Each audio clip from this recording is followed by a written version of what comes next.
Hello dear student, स्वागत है आपका मैथमेटिक्स ट्यूटोरियल के यूट्यूब चैनल पर। डियर स्टूडेंट्स, ये हम स्पेशल जो वीडियो बना रहे हैं क्लास 11th का इसमें चल रहा है और 11th का क्लास का चैप्टर फर्स्ट एनसीईआरटी को हम सॉल्व करने वाले हैं। उसके क्वेश्चन एक्सरसाइज हम लोग 1.2 को देखने वाले हैं। तो आप लोग एनसीईआरटी बुक निकालेंगे और उसके बाद चैप्टर फर्स्ट में जाएंगे और उसके बाद फर्स्ट चैप्टर में जाएंगे तो सेट्स चैप्टर नाम है, यानी हिंदी में समुच्चय बोला गया होगा। उसके एक्सरसाइज आपका 1.2 के सारे क्वेश्चंस हम इस वीडियो में कवर करने वाले हैं और पूरे सेट का देखा जाए तो ये आपका लेक्चर 6 होने जा रहा है, यानी सबसे मोस्ट इंपॉर्टेंट ये है। यानी यहाँ पर आपको समझ में आ रहा होगा कि अच्छा इससे पहले शायद चैप्टर लेक्चर 5 तक के हो चुके हैं, बिल्कुल हो चुके हैं।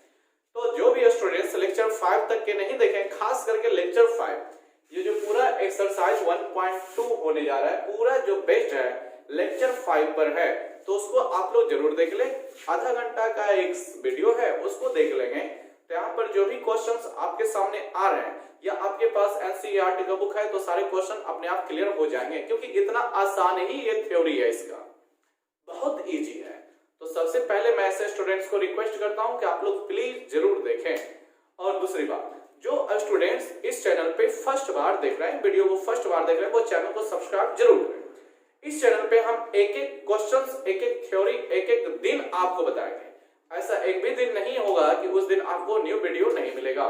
तो रेगुलर पढ़ाई करने के लिए, क्लास के जैसा माहौल में पढ़ाई करने के लिए, रेगुलर क्लास चलाने के लिए आप लोग चैनल को सब्सक्राइब जरूर करें और बेल आइकन भी जरूर बजा दें, ताकि कोई भी नया वीडियो जो बनाए अपलोड किया जाए आपको नोटिफिकेशन मिल जाए और आप लोग आराम से पढ़ चुके, आराम से एकदम कोई नियम कानून वहां पर आपको नहीं रोकने ठोकने वाला होगा, एकदम बेमिसाल पढ़ सकें।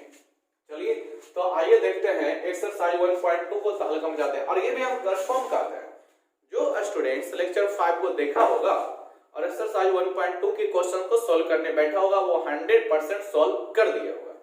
तो सबसे पहले हम क्वेश्चंस को देखते हैं। तो देखिए, तो फर्स्ट क्वेश्चन में हमें कहा गया है निम्नलिखित में से रिक्त समुच्चय को पहचाने या फिर चुने, जो भी है कह सकते हैं। किस तरह के समुच्चय को हमें चुनने बोला है? रिक्त समुच्चय। तो डियर स्टूडेंट्स, जिसको हम लोग एम्प्टी या फिर नल सेट्स कहते हैं। वैसे स्टूडेंट जो अब रिक्त समुच्चय का डेफिनेशन नहीं जानते, उनको यहाँ पर समस्या हो सकता है। तो इसके लिए आप लोग लेक्चर 5 देख ले, आपको ज्यादा कहीं नहीं देखना है, बस आधा घंटा का वीडियो है, देख ले, आपको तुरंत सारी चीजें क्लियर हो जाएगी। देखिए, रिक्त समुच्चय आप लोगों को याद भी दिला सकते हैं, दिला देते हैं। एक ऐसा समुच्चय, रिक्त का मतलब होता है खाली स्थान होना, एक ऐसा समुच्चय जिसमें एक भी सदस्य नहीं आए। तो देखते हैं, हम लोगों को यहाँ पर देखना पड़ेगा कि उसमें आ रहा है कोई कि नहीं आ रहा है। फर्स्ट क्या ये रिक्त समुच्चय है? दो से विभाज्य, दो से विभाज्य यानी दो से वो चीजें कटनी चाहिए। दो से विभाज्य विषम प्राकृत संख्याओं का समुच्चय, दो से विभाज्य हो, विषम प्राकृत संख्या तो हो। विषम प्राकृत संख्या मतलब समझते होंगे 1 है, 3 है, 5 है, 7 है, ये सारी क्या है? विषम प्राकृत संख्या तो है, विषम है, विषम संख्या इसी को ना कहते हैं। तो हम लोग जानते हैं विषम संख्या जो होता है 1, 3, 5, 7, 9, 11 ये सब चलता है, जो कि दो से विभाज्य नहीं होता है। लेकिन यहाँ पर हमें ऐसे समुच्चय बनाना है जो दो से विभाज्य हो, विषम संख्या। तो हम लोग जानते हैं ऐसा कोई विषम संख्या है ही नहीं जो दो से कटता। पूरी तरह से संख्या को पूरा देख ले, इनफाइनाइट तक जा सकते हैं, कोई भी ऐसा विषम संख्या नहीं है जो दो से कटता हो। तो डियर स्टूडेंट्स, ये आपका रिक्त समुच्चय है, ये आपका रिक्त समुच्चय है, ठीक है। तो दिस इज नल या फिर एम्प्टी सेट, ठीक है। आप लोग ध्यान से देखते जाएंगे, इसमें कोई सदस्य नहीं आएगा, ऐसा कोई संख्या नहीं है जो विषम प्राकृत संख्या है और दो से विभाज्य होता है, ऐसा कोई संख्या नहीं है, यानी ये रिक्त समुच्चय है। सम अभाज्य संख्याओं का समुच्चय, सम अभाज्य संख्याओं के समुच्चय में आएंगे। अच्छा, इसमें देख लें तो अगर जो ए से इस समुच्चय को इंडिकेट करना चाहते हैं तो आप मंडली कोष्ठक तो लेंगे, लेकिन उसमें कोई सदस्य नहीं डाला जा सकता है, ठीक है। या फिर इसको हम बताए थे नल सेट को आपको 5 से डायरेक्ट इंडिकेट किया जाता है। 2 नंबर में आएगा सम अभाज्य संख्याओं का समुच्चय। तो हम लोग जानते हैं कि एकमात्र समअभाज्य संख्या 2 होता है, यानी इसका एक सेट तैयार किया जाए तो इसके सदस्य 2 बन के आएगा। तो आपका क्या बोला, सम अभाज्य संख्याओं का समुच्चय। तो सम अभाज्य संख्या कौन है, तो आप लोग अभाज्य संख्या जानते होंगे, तो ऐसी संख्या जो एक और स्वयं के अलावा और किसी से नहीं करती है वो अभाज्य संख्या होता है। और एकमात्र अभाज्य संख्या दो एक ऐसी अभाज्य संख्या है जो सम भी है। तो सम अभाज्य संख्याओं के समुच्चय में एक संख्या 2 आ जाता है, जिसमें रिक्त समुच्चय तो नहीं हुआ। रिक्त समुच्चय कब होता, जब इसमें एक भी सदस्य नहीं आता। तो ये आपका रिक्त समुच्चय का उदाहरण नहीं है, क्योंकि इसमें एक सदस्य 2 आ रहा लेकिन उसमें एक भी सदस्य नहीं आता। फिर आगे बढ़ते हैं, x प्राकृत संख्या, x कॉलन पढ़ते हैं इसको, x प्राकृत संख्या ताकि x का वैल्यू, यहां पर देखें इस लैंग्वेज मैथमेटिकल फॉर्म में लिखा गया है कि x का मान 5 से छोटा हो, और यहां पर बोलता है कि वही x का मान 7 से बड़ा भी होना चाहिए। अब ऐसा कौन सी संख्या है जो 5 से छोटा 7 से बड़ा हो, एक ही संख्या बताना है। यानी कि आप एक बार बोलेंगे 4 लीजिए और एक बार बोलेंगे 8 लीजिए, नहीं, फिर तो x का मान यहाँ पर अलग अलग हो गया। नहीं, आपको x का कोई एक ही वैल्यू बोलना है, या तो 4 बोलिए या फिर 8 बोलिए। 4 अगर जो बोलते हैं तो ये 5 से छोटा तो है, लेकिन ये 4 7 से छोटा 7 से बड़ा नहीं हो पाएगा। तो यहाँ पर दोनों को सेटिस्फाई करना चाहिए, ऐसा कोई संख्या बोलिए, नहीं हो रहा है। 8 के बारे में बोलते हैं तो 7 से बड़ा तो है लेकिन फिर 5 से छोटा नहीं है, तो ये भी सेटिस्फाई नहीं कर पा रहा है। तो 4 8 ऐसा कोई संख्या नहीं होगा। एक ही बार दो कंडीशन कैसे पालन कर सकता है कि आपको 5 से छोटा भी चाहिए और 7 से बड़ा भी चाहिए, तो ऐसे में दो संख्याएं आनी पड़ेगी। लेकिन हमें जो है x ही दोनों जगह पे तो लगाया है, तो ऐसा कोई संख्या नहीं है जो 5 से छोटा और 7 से बड़ा हो, कोई भी संख्या ऐसे में नहीं होगा। तो यहाँ पर जब आप इसका सेट तैयार करेंगे तो इसका भी डब्बा खाली जाएगा, इसका भी ब्रैकेट खाली जाएगा। तो दिस इज आल्सो 5। आप लोग लेक्चर 5 देखें, वहां पर सारे सीट बताए गए हैं कि 5 होता है जो रिक्त समुच्चय को इंडिकेट करता है। भाई दो समांतर रेखाओं के उभयनिष्ठ बिंदु हों, दो समांतर रेखाएं आप लोग पढ़े होंगे तो बेसिक क्लास में ज्योमेट्री में आता है। समांतर रेखाएं किसे कहते हैं, ऐसी दो रेखाएं जो एक दूसरे के एकदम समांतर चलती है, एक दूसरे को कभी नहीं काटती है। तो आप लोग थ्योरी जानते हैं कि अगर जो एक दूसरे को काटती ही नहीं, चाहे आगे बढ़े या पीछे बढ़े, तो उभयनिष्ठ बिंदु कैसे आएगा। उभयनिष्ठ बिंदु तब तक नहीं आता, उभयनिष्ठ बिंदु तभी आएगा जब इस तरह से रेखाएं एक दूसरे को काटती होगी। एक दूसरे को जब तक नहीं काटेगा तो यहाँ पर जो बिंदु है दोनों रेखाओं पे, और इसी बिंदु को हम लोग उभयनिष्ठ बिंदु कहेंगे।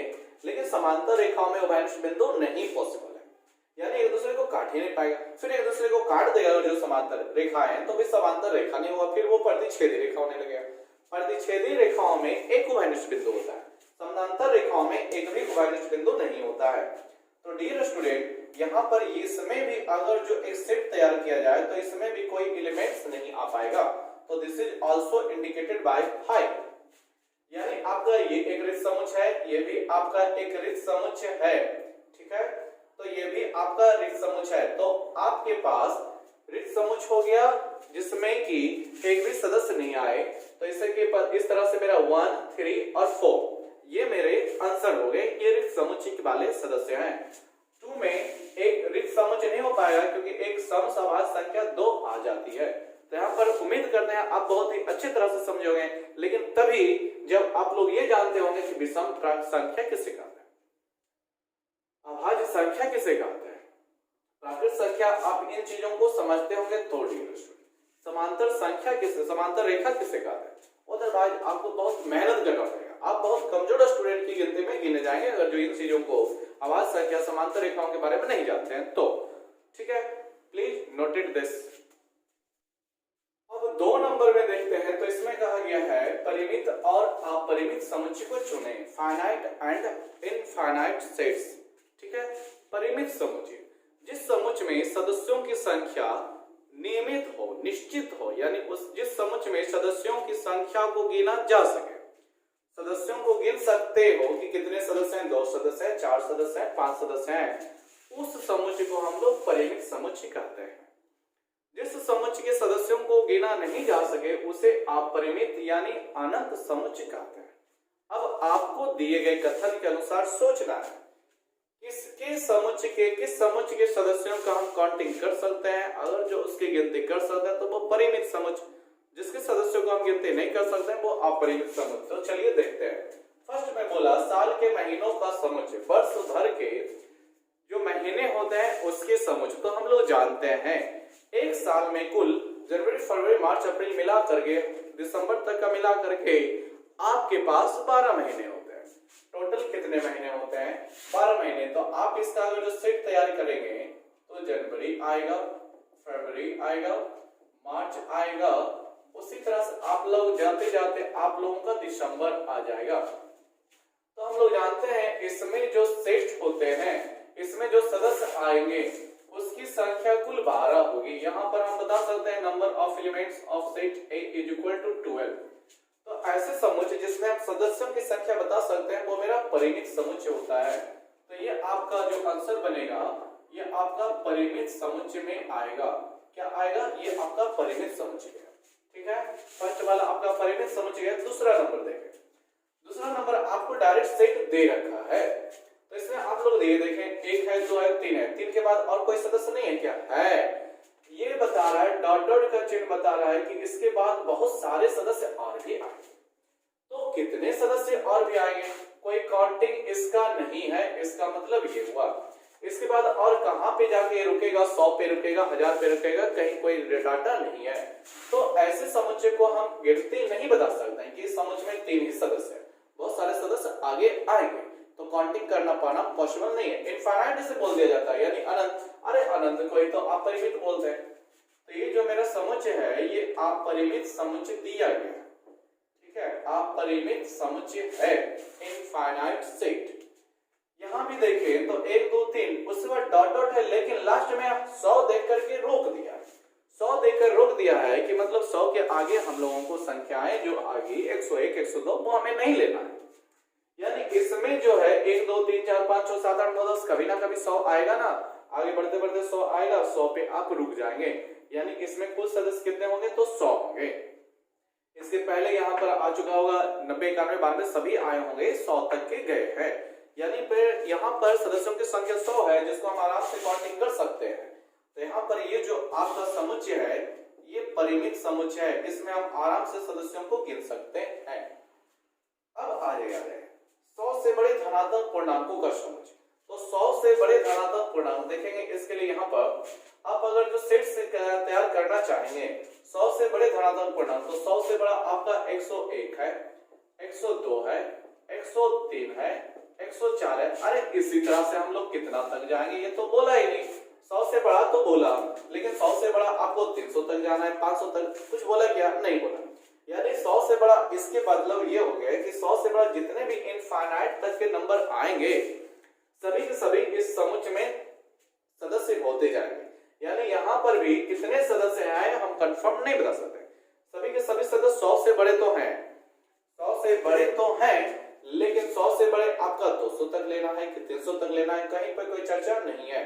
तो बस ये भी मेरा समुच्चय जो है dear student, this is also अपरिमित समुच्चय। ये भी आपका अपरिमित समुच्चय इनफाइनाइट सेट ही है। आगे देखते हैं 99 से छोटे अभाज्य संख्याओं का समुच्चय। 99 से छोटा अभाज्य संख्या, इसमें आप लोग आएंगे तो 99 से अभाज्य संख्या छोटा जो होता है 97 हो जाता है। ठीक है, 97 के बाद आपका आगे बढ़ेंगे फिर 96 नहीं, इसी तरह से आपका 89 हो जाता है डियर स्टूडेंट। ठीक है, उसी तरह से बढ़ते आएंगे तो आपका लास्ट में आएगा 7 5 3 2। इतने सारे आपका जो है 99 से छोटे अभाज्य संख्याएं होंगे।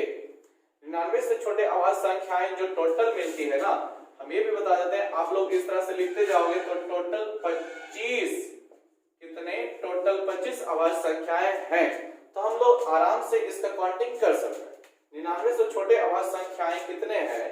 तो आप लोग 97 89 उसी तरह से बढ़ते जाएंगे, लास्ट में 3 2 1, 3 2 तक ही अभाज्य संख्या होता है, एक अभाज्य संख्या नहीं होता है।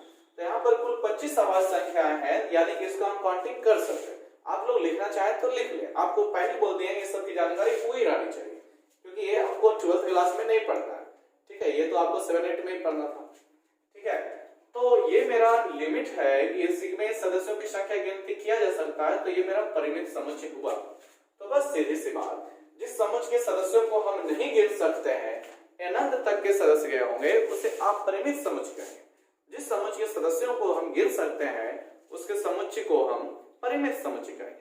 ठीक है, तो ये सारी चीजें भी बहुत ही अच्छे तरीके से आपको समझ में आई होगी। 3 नंबर में भी आपको यही काम करना है कि बस आपको इसमें परिमित समुच्चय और अपरिमित समुच्चय को पहचानना है। कौन इसमें दिए गए उदाहरण में परिमित समुच्चय है और कौन अपरिमित समुच्चय है। तो दिए गए स्टेटमेंट यानी कथन के अनुसार आपको ये सोचना है कि उसमें जो भी संख्याएं आएगी उसकी गिनती की जा सकती है कि नहीं। अगर उसकी गिनती की जा सकती है तो वो परिमित समुच्चय, अगर जो उसकी गिनती नहीं की जा सकती तो वो अपरिमित समुच्चय होगा। बस इतना ही आपको ध्यान रखना है। तो देखिए पहला, एक्स अक्ष के समांतर रेखाओं का समुच्चय। एक्स अक्ष के समांतर, तो आप लोग कोऑर्डिनेट ज्योमेट्री पढ़ चुके होंगे। ये होता है एक्स एक्स डैश, ठीक है, यही होता है अपना एक्स अक्ष। अब इस एक्स अक्ष के समांतर कितनी रेखाएं खींची जा सकती है, क्या इसका काउंटिंग है। ऊपर हम ये खींच देंगे इस तरह से जो एक दूसरे को नहीं काटे, एक्स अक्ष को नहीं काटे, वही मेरा समांतर होगा। ऊपर ये देखिए खींचा जा रहा है, ऊपर जितने भी खींचे जाएंगे बहुत सारी संख्याएं, ऊपर भी नीचे भी बहुत सारी संख्याएं खींची जा सकती है, जो कि क्या होंगे, एक्स अक्ष के समांतर होंगे, बहुत सारी खींची जा सकती है। इसका कोई काउंटिंग कर पाना नहीं है। कहीं नहीं स्टेटमेंट मिलता है कि एक ऊपर और एक नीचे, यानी कि दोहे को खींच सकते हैं, बहुत सारी खींची जा सकती है। तो डियर स्टूडेंट, यहाँ जो समुच्चय तैयार होगा वो मेरा अपरिमित समुच्चय तैयार होगा। यानी इस कथन के अनुसार हम समांतर रेखाओं जो एक्स अक्ष से गुजरी होगी, वो एक्स अक्ष के समांतर गुजरी होगी, उसको हम काउंट नहीं कर सकते। ठीक है, अंग्रेजी वर्णमाला के अक्षरों का समुच्चय। तो आप लोग जानते हैं अंग्रेजी वर्णमाला ABCD से लेकर Z तक जाता है, जिसमें 26 अक्षर होते हैं। आप लोगों को मालूम है 26 अक्षर, अरे गिन के तो ही बता रहे हो कि टोटल 26 अक्षर है, तो गिनती तो हो रही है उसके सदस्यों की। 26 अक्षर है तो यहाँ पर आपका गिनती संभव है, यानी इसमें लिमिट है सदस्यों का, तो ये आपका परिमित समुच्चय होगा। 5 के गुणज संख्याओं का समुच्चय। 5 का गुणज खुद 5 भी है, एक बार में आ जाता है, 2 बार में आता है, 3 बार में आता है। उसी तरह से आप लोग बढ़ते जाएंगे तो 100 भी आता है, 105 भी आता है, 110 भी आता है। सब जो है क्या है, 5 का गुणज ही है। सब आपका 5 से कटने वाली संख्याएं तो बहुत सारी संख्याएं हैं। क्या इसका हम काउंटिंग कर सकते हैं, 1 2 3 4 5, क्या 20 ही तक आएगा, 20 100 तक 20 जाएंगे, 105 में 21, तो इस तरह से कितना जाएंगे, क्या 1000 5 से नहीं कटता है, कटता है। तो 5 के गुणज बहुत सारे हो सकते हैं, इसकी संख्याओं को काउंट कर पाना पॉसिबल नहीं है। तो ये भी आपका अपरिमित समुच्चय ही है। इसमें भी आने वाले सदस्यों को हम पूरी तरह से गिन नहीं सकते, क्योंकि बहुत अनंत तक जाएगा। नीचे आ गया, धरती पर रहने वाले जानवरों का समुच्चय। ये क्वेश्चन तो आपको बस सोचना है और आंसर लगाना है। धरती पर जो जानवर रहते हैं, क्या उसकी काउंटिंग कर पाना पॉसिबल है। अब कहेंगे भाई नहीं है, बिल्कुल नहीं है। आप लोग गाय भैंस बछड़े वगैरह ये सब का सरकारी डाटा मिलता है कि भारत के अंदर इतना गाय भैंस है, ये सब मिलता है। लेकिन दोस्तों जो धरती पर रह रहे हैं छोटे छोटे कीड़े मकोड़े, वो भी तो भी जानवर हैं, क्या वो सबको हम काउंट कर पा सकते हैं, नहीं कर सकते। छोटे छोटे कीट पक्षी वगैरह सभी जानवर में आ जाएंगे, तो हम इसका काउंटिंग कर नहीं सकते हैं। ठीक है, तो ये भी आपका क्या होगा, ये भी आपका अपरिमित समुच्चय ही होगा। आगे पॉइंट बोलता है मूल बिंदु 0 0 से गुजरने वाले वृत्तों का समुच्चय। तो आप लोग जानते हैं कोऑर्डिनेट ज्योमेट्री के अंतर्गत एक्स अक्ष और वाई अक्ष, कौन कौन से अक्ष, एक्स अक्ष ये हो जाता है और ये वाई अक्ष होता है, जहां पर एक दूसरे काटता है ये मूल बिंदु होता है। अब यहाँ पर कितने वृत्त गुजर सकते हैं, तो ये एक बिंदु ही तो है। तो आप लोग सुने होंगे एक बिंदु से अनंत वृत्त गुजर सकते हैं। गुजरने वाले देखिए, अगर जो हम ऐसे बनाएंगे तो ये भी वृत्त है, इससे थोड़ा और बनाएंगे ये भी वृत्त है, इस तरह से बनाएंगे ये भी वृत्त है। बहुत सारे वृत्त बनाए जा सकते हैं, आप लोग ध्यान से बस समझते जाएं। बहुत सारे वृत्त यहाँ पर से हम गुजार सकते हैं, इतना कि इसका कोई काउंटिंग कर पाना पॉसिबल नहीं है। तो ये बस ये भी क्या होगा, तो ये भी आपका अपरिमित समुच्चय ही होगा।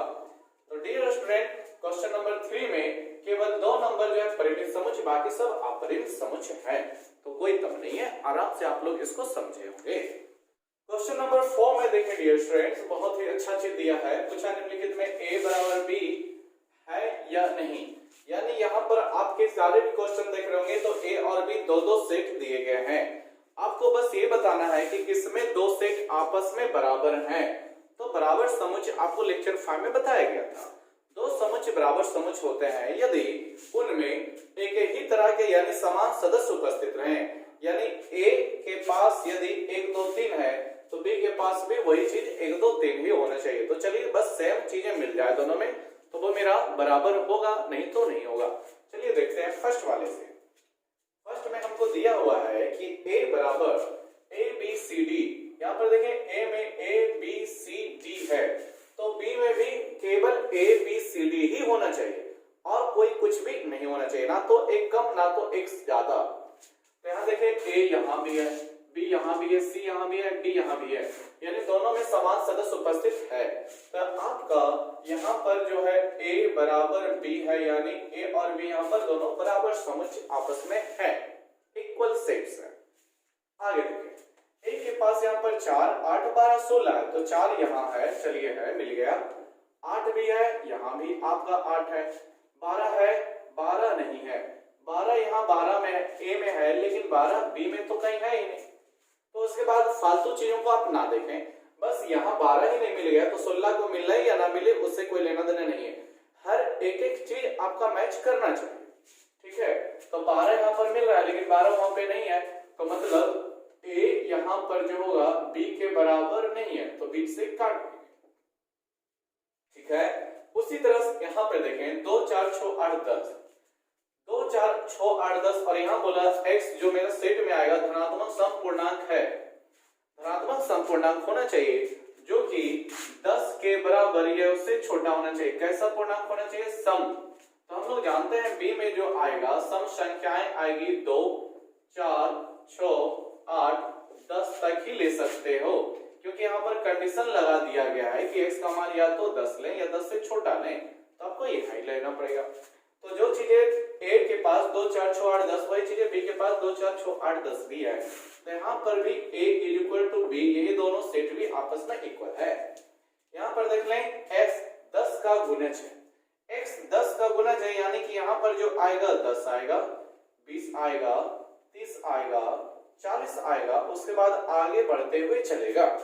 यहाँ पर क्या 10 है तो वहां 10 है, लेकिन 20 है तो 20 वहां पर भी है, चलिए है 30 है तो 30 भी आगे आएगा।